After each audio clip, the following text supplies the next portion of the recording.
malam, setiap saya membaca buku-buku itu, saya terdengar suara.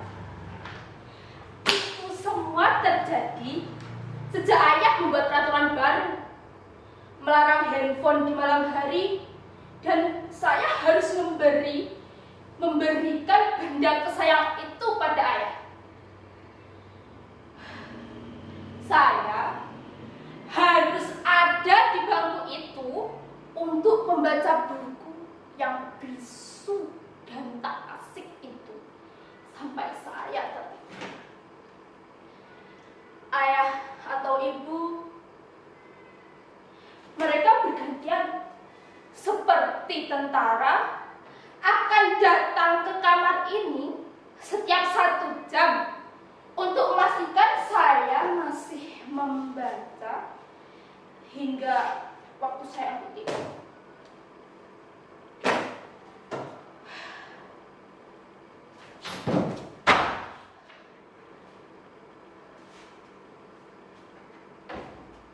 Dan pintu itu tak boleh saya kunci hingga jadwal tidur tiba. Itu peraturan yang kedua. Sebentar lagi, sekitar 15 atau 20 menit lagi, salah satu di antara mereka akan datang patroli ke kamar ini. Itu tandanya saya sudah harus ada di bangku ini untuk membaca.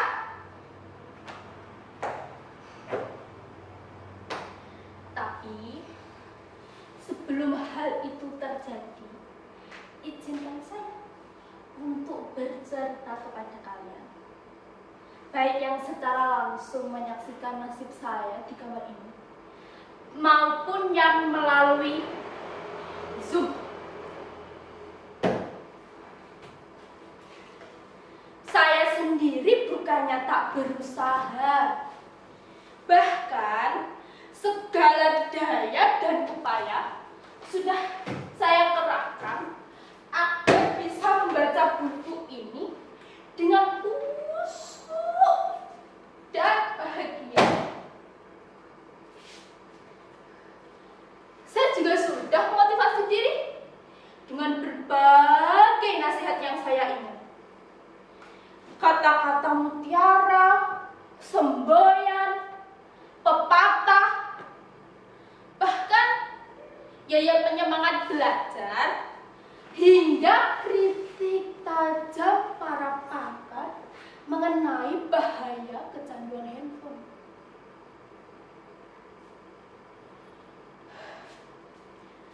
Tapi herannya, hal yang biasa dijadikan orang untuk motivasi diri tak juga membesarkan semangat saya untuk membaca.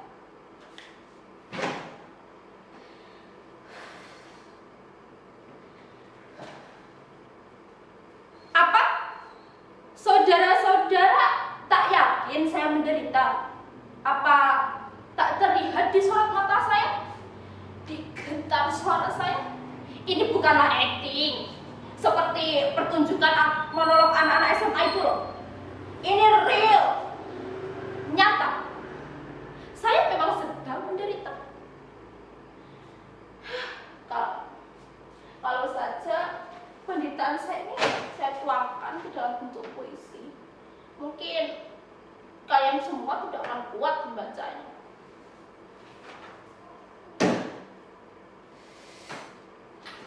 Itulah mengapa berpisah dengan dirinya tak mampu saya lakukan, meski cuma saban malam. Saya ingin selalu dekat dan selalu bersama dengan handphone. Oh, handphoneku, begitu berat dan panjang jalan yang harus kutempuh untuk kembali bersamamu.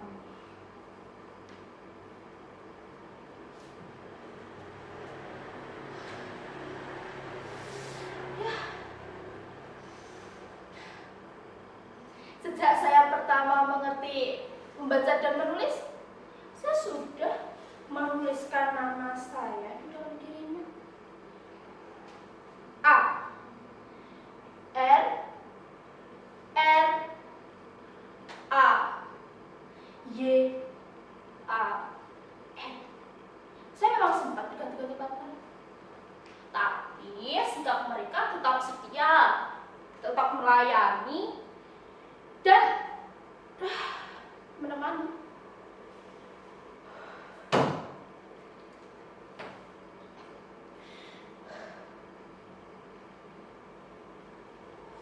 Sebuah handphone bukanlah sekedar benda biasa yang bahkan penting di diri kita atau hidup kita.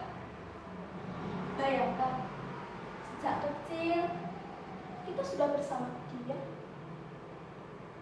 menjadi teman kita di saat semua orang tak punya waktu luang atau malas melayani kita yang masih kanak-kanak atau belum naik. Pagi, siang, sore, bahkan malam, dialah yang selalu setia tanpa keluhan sedikit pun.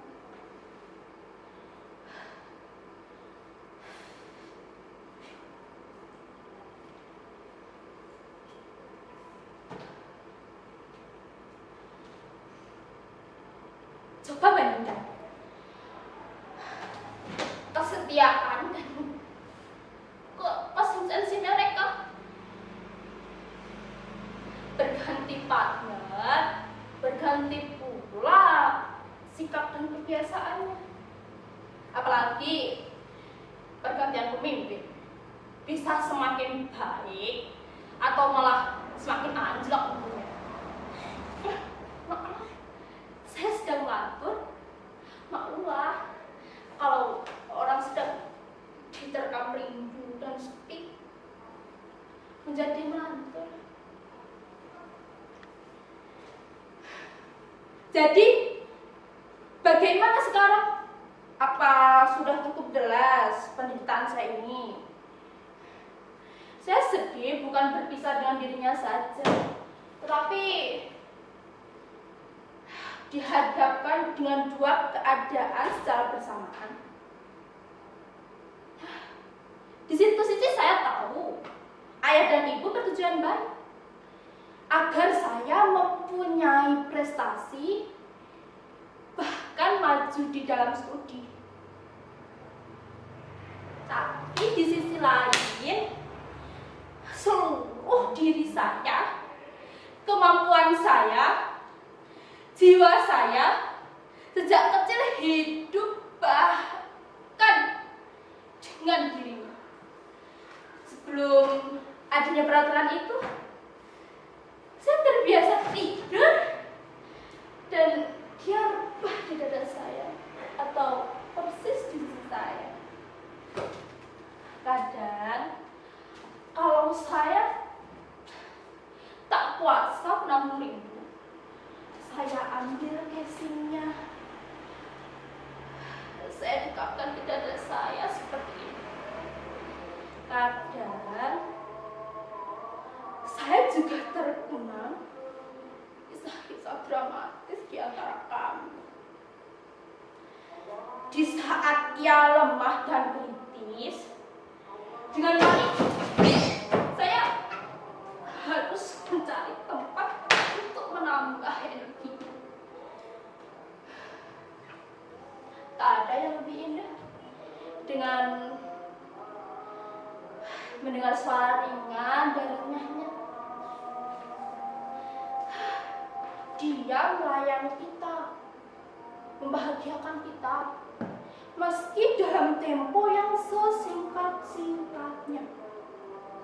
Yang memiliki hanya sarana yang mampu menjamin kesejahteraan kita untuk bisa bahagia. Sementara kita hidup di masa yang sangat bergantung dengan kecepatan dan keringkasan.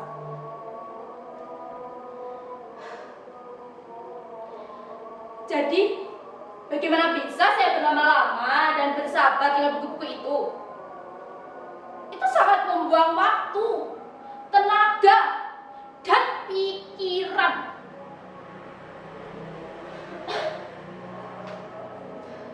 Saya sempat berhasil untuk tidak bergantung pada dirinya. Selain hal ini saja.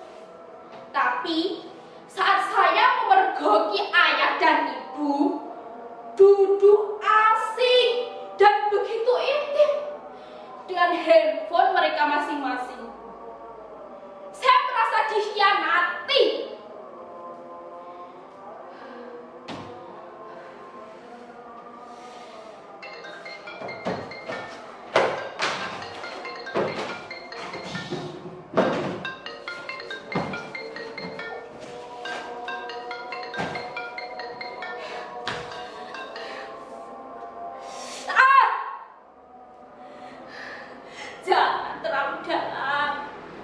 Jangan terlalu dalam mencintainya, atau kalian akan menderita seperti saya.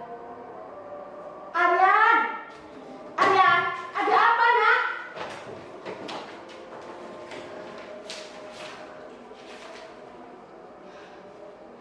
Begitu panjang dan berat jalan yang harus kutempuh. Tapi inilah yang harus saya lakukan demi mendapatkan kelahiran saya kembali. Iya. Mendukung Bapak Angga. Berapa sini? 30.